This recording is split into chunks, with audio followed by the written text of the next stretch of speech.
বন্ধুরা, আজ চলে গিয়েছিলাম গ্রামের একটি হাটে। গ্রাম আমার বরাবরই খুবই পছন্দের। তো সেদিন মনে হলো যে বিকেলবেলাটা যাই, একটু গ্রামের হাটে যাই। আমাদের এখানে, আমরা মফস্বলে থাকি, পাশেই গ্রাম। আর সেই গ্রামে সপ্তাহে একদিন হাট বসে। তো সেদিন ছিল বুধবার। তো আমরা চলে গেলাম সেই গ্রামের হাটে। ভীষণই ভালো একটা পরিবেশ, আমার ভীষণ টানে, গ্রাম আমাকে ভীষণ টানে, তাই চলে গেলাম। কয়েকটা টুকটাক জিনিস ছিল, কিনলাম। আর সাথে ফুচকা, দেখতেই পাচ্ছ, সেটা তো আর লোভ সামলানো যায় না, তাই একটু ফুচকাও খেয়ে নিলাম। আর কয়েকটা টুকটাক জিনিস কেনার ছিল, সেগুলোও কিনে নিয়ে আসলাম। তো তোমাদের কাদের কাদের গ্রামের হাট ভালো লাগে সেটা কিন্তু আমায় কমেন্ট করে জানিও। দেখো, সকালের খাবার রেডি করার জন্য সমস্ত জিনিস রেডি করে নিয়েছি। প্রত্যেক দিন তো রুটি খাই, তো আজকে মনে হলো একটু ডিম টোস্ট করি, তাই ডিম আর পাউরুটি নিয়ে ডিম টোস্ট করে ফেললাম। আর একটু লাউ কেটেছিলাম, সেই লাউ ঘন্টটাও করে রেখে দিয়েছি। আর এদিকে দেখো, পরে আবার মাছ নিয়ে এসছে বেলায়, মাছ, ছেলের জন্য অল্প করে মাংস, আর এদিকে উচ্ছে কুমড়ো ভাজা। এগুলো সব দুপুরের খাবারের জন্য সমস্ত রেডি করছি। তো বাটা মাছগুলো তো কাটতে হবে। এদিকে সব সবজিগুলো কেটে গুছিয়ে নিয়ে তারপরে ডাঁটা দিয়ে আর আলু দিয়ে বাটা মাছের ঝোল করব, ছেলের জন্য অল্প করে একটু মাংস করব, আর উচ্ছে কুমড়ো ভাজা। দেখো, মাছগুলো নিয়ে বসে পড়েছি সকালবেলা। তখন প্রায় 10:30 11টা হবে। বাজার থেকে এসছে, সকালের খাবার খেয়ে তারপর বাজারে গেছিলো। বাজার থেকে আমাদের মাছটাই বেশি আনতে হয়। অবশ্য কুমড়োটা নিয়ে এসেছিলো। কুমড়োটা আমাদের গাছে এবার অনেকটা জায়গা নিয়ে কুমড়োটা হয়, তো সেই জন্য কুমড়োটা এখনও লাগায়নি, পরে হয়তো লাগাবে। তো মাছগুলো নিয়ে এসছে, বাটা মাছ, বড় বড় ছিল মাছগুলো, এবং মাছগুলো বেশ টাটকা ছিল। তো মাছগুলো আমি কেটে নিচ্ছি তাড়াতাড়ি করে, কারণ গরমের সময় না রান্না করতে দেরি হয়ে গেলে ভালো লাগে না, মনে হয় যেন কতক্ষণে দুপুরের রান্নাটা শেষ করব। তো মাছ কাটা একটা ঝামেলার কাজ, তোমরা যারা করো তারা ভালো করেই জানো, কিন্তু কী করবো বলো বন্ধুরা, করতে তো হবেই। তো মাছ কেটে সমস্ত কিছু ধুয়ে, মাংসটা ধুয়ে মশলা করে সমস্ত কিছু রেডি করে নিচ্ছি। এদিকে দেখো, মাছ ভাজাগুলো বসিয়ে দিচ্ছি। তো আর একটা কড়াইতে, আমার সেই বিখ্যাত কড়াইতে আমি উচ্ছে কুমড়ো ভাজা বসিয়ে দিয়েছি। এদিকে মাছগুলো ভেজে তুলে নিলাম। আর এদিকে দেখো, শিলে একটু জিরে আর লঙ্কা বেটে নিয়েছি। আর ওদিকে মাংসটা, ছেলের জন্য মাংস করব বলে অল্প করে একটু পেঁয়াজ, 2-3 কোয়া রসুন, একদম হালকা, ও বেশি রিচ খাবার পছন্দ করে না। তো মাছগুলো ভেজে তুলে নিলাম। তারপর মাছের ঝোলটা বসিয়ে দেবো। একদম আমাদের জন্য যদি একটু মশলা দিয়ে মাংস করি, তো ও মশলা সবসময় খেতে চায় না, খুব কম খায় মশলা দেওয়া রান্না, ওর জন্য হালকা করে আলাদা করে আমার করে দিতে হয়। এদিকে দেখো, মাছগুলি ভেজে নিলাম আর উচ্ছে কুমড়ো ভাজাটা বসিয়ে দিয়েছি। উচ্ছে কুমড়োটা একটু, যাতে উচ্ছেগুলো একটু ভালোভাবে সিদ্ধ হয়, তাই ঢাকনা দিয়ে ঢেকে দিলাম। আর এদিকে মাছের মশলা আর এই টমেটোটা কেটে রেডি করে নিয়েছি। এদিকে আলুগুলো ভেজে নেব। তো আলুগুলো ভাজা হয়ে গেছে, তাই ডাঁটাগুলো দিয়ে দিলাম। আলুটা ভাজার পর এদিকে উচ্ছে কুমড়োটা দেখো ভাজা হয়ে গেছে, ডাঁটাগুলো ভাজা হয়ে গেছে। এইবার জিরে আর লঙ্কা শিলে বেটে নিয়েছিলাম, জিরে, লঙ্কা, হলুদ, নুন, টমেটো দিয়ে এবার মশলাটা একটু ভালো করে কষিয়ে নিয়ে তারপরে জল দিয়ে দেবো। তো এইভাবেই তো আমাদের চলতে থাকে সারাটা দিন বলো। সকালবেলাটা খুবই তাড়াহুড়োর মধ্যে দিয়ে যায়। তো আজকে রুটি করিনি, ডিম টোস্ট করেছি, তাই আটাটা আর মাখতে হয়নি। আর এদিকে দেখো, ছেলের জন্য প্রেশার কুকারে মাংসটা বসিয়ে দিলাম। কোনো মাছ খাবে না, বাটা মাছ তো খাবেই না, যদি বড় মাছ হয়, মানে কাটা বেছেও মাছ খাবে না।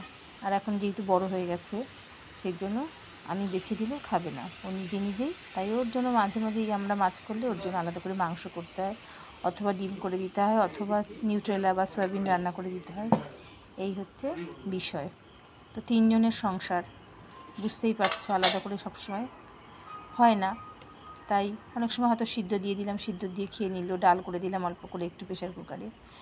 ভাতটা ওদিকে বসিয়ে দিয়েছি। এদিকে দেখো, মাছের ঝোলটাও ফুটছে, আর এদিকে মাংসটাও একটা সিটি করলে নামিয়ে নেব।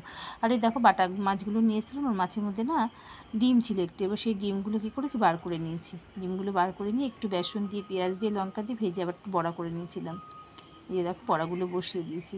ওদিকে ছেলের মাংসটাও হয়ে গেছে, ভাতটাও হয়ে গেছে। তো এই সমস্ত কাজ করতে করতেই তো 11টা, সাড়ে 11টা, 12টা বেজে যায়। দেখো মাংসটাও হয়ে গেছে। তো 12টা বেজে গেলে তখন বাইরে এদিকে দেখো ছেলের খিদে পেয়ে গেছে, ওই যে উচ্ছে কুমড়ো ভাজা দিয়ে প্রায় তখন 1টার মতো বাজে। তো আমার রান্না হয়ে গেছে। তো উচ্ছে কুমড়ো ভাজা আর ওই মাংস দিয়ে ওকে দিয়ে দিলাম। আর এদিকে দেখো ওই লাউয়ের তরকারি করেছিলাম, বড়া ভাজা করেছি, আগের দিন একটু ডিম করেছিলাম সেটা ছিল, তারপরে আজকে মাছের ঝোল আর উচ্ছে কুমড়ো ভাজা করলাম। তো সব খাবার নিয়ে বসে পড়েছি দুপুরের খাবারের জন্য। আমি বসেছি, আমার বরের তিনি বাথরুমে চান করতে ঢুকেছিল। তো আমার খিদে পেয়ে গেছে, আমি তো খাওয়া শুরু করে দিয়েছি। তিনি এখনও ওই চান করে এখন ঘরে যাচ্ছে। তো আমি তার খাবার গুছিয়ে রেখে আমি আমার খাবারটা নিয়ে বসে পড়ছি। দেখো 6টা 15 বাজে, সূর্য চলেছে। তো দুপুরবেলা একটু বিশ্রাম করার পরই আমার না চায়ের একটু নেশা লাগে। তো আমি চলে আসি রান্নাঘরে, একটু চা খাওয়ার পর একেবারে ফ্রেশ, ব্যাস তারপরে আবার নানা উদ্যমে কাজ চলে। মোবাইলটা দেখি, মোবাইলে বিভিন্ন রকম কাজকর্ম করি, তোমাদের মোবাইল বিভিন্ন রকম ভিডিওগুলো দেখি, ভালো লাগে খুবই। বাংলাদেশ থেকে আমার এক বোন পূজা, সে আমার ভিডিওগুলো নিয়মিত দেখে। বোন, তোমাকে অনেক ধন্যবাদ আমার ভিডিওগুলো দেখার জন্য, এভাবে আমার পাশে থেকো। আর এক বোন, তার নামটা আমার এখন মনে পড়ছে না, মৌহা ঘোষ মনে পড়েছে। তোমাকেও অনেক ধন্যবাদ বন্ধু, এভাবেই পাশে থেকো এবং আমার সব ভিডিওগুলো দেখো, আমাকে সাপোর্ট করো। সবাই আমরা সবার পাশে থেকে আমরা এগিয়ে চলবো, তবেই কিন্তু আমরা এগিয়ে যেতে পারবো। দেখো সন্ধ্যা হয়ে গেছে। তো চা করার জন্য আমি রান্নাঘরে চলে এসেছি। তো সেদিন একটু দুধ চা খেতে ইচ্ছে করলো, আমি সাধারণত রচাই খাই। তো মনে হলো একটু দুধ চা করি, তো 2 কাপ দুধ চা রেডি করে নিলাম।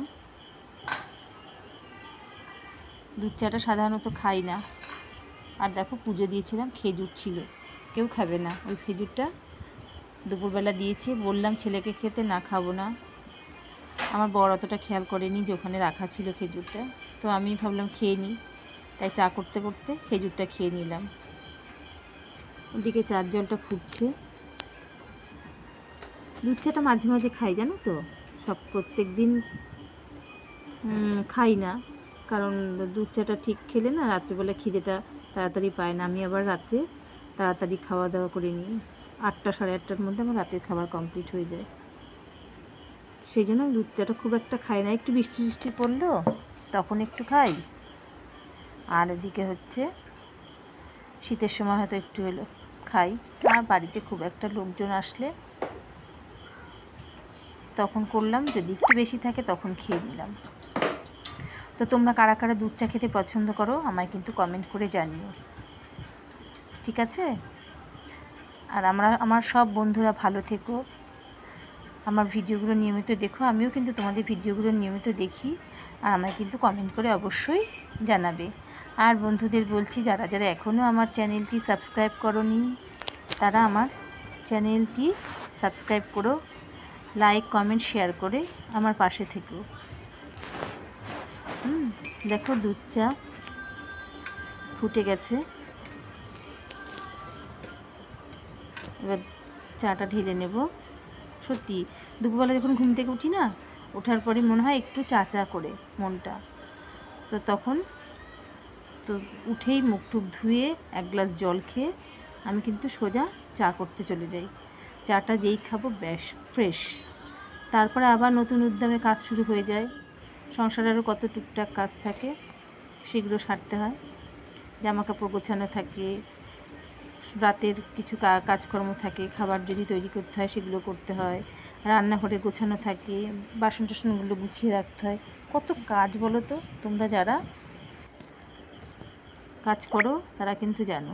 তারপর দেখো একটা শাড়ি ছিল, অনেক দিন ধরেই শাড়ির নিচটা আমি মেশিনে সেলাই করিয়ে নিয়ে এসেছিলাম, আর ওপরটা আমি নিজেই বসে সেলাই করি সমস্ত শাড়ির ফলস পাড়গুলো। তো সেই শাড়িটা নিয়েও অনেক দিন ধরে ছিল, সেলাই করে নিয়ে এসেছিলাম নিচটা, আর ওপরটা সেলাই করা হচ্ছিল না, তাই ভাবলাম আজকে একটু হাতে সময় আছে তো সেলাই করে নিই, তাই ফলস পাটটা লাগাতে বসলাম। বন্ধুরা তোমরা কিন্তু কমেন্ট করে জানিও যে শাড়িটা কেমন হয়েছে। শাড়িটা হচ্ছে আমার বর ব্যাঙ্গালোর গেছিলো, ওখান থেকে নিয়ে এসেছিলো। পিওর কটনের শাড়ি, একদম সফট। তো অকেশনালি তো পরতেই হয় বলো শাড়ি। আর এই ব্লাউজটা না একটুখানি মানে টাইট হয়ে গেছে, তাই ব্লাউজটা আবার সেলাইটা খুলে আবার নতুন করে আবার সেলাই করতে হবে। দেখো ফলস পাটটা আমি লাগাচ্ছি, বেশিক্ষণ আমার লাগে না, আমি অভ্যস্ত আছি, খুব তাড়াতাড়ি হয়ে যায়। আর 45 মিনিট, আধ ঘন্টা 45 মিনিটের মধ্যে লাগানো হয়ে যায়। আর দেখো এই বলেছি একটা পুচকে আছে, পুচকেটা এসছে।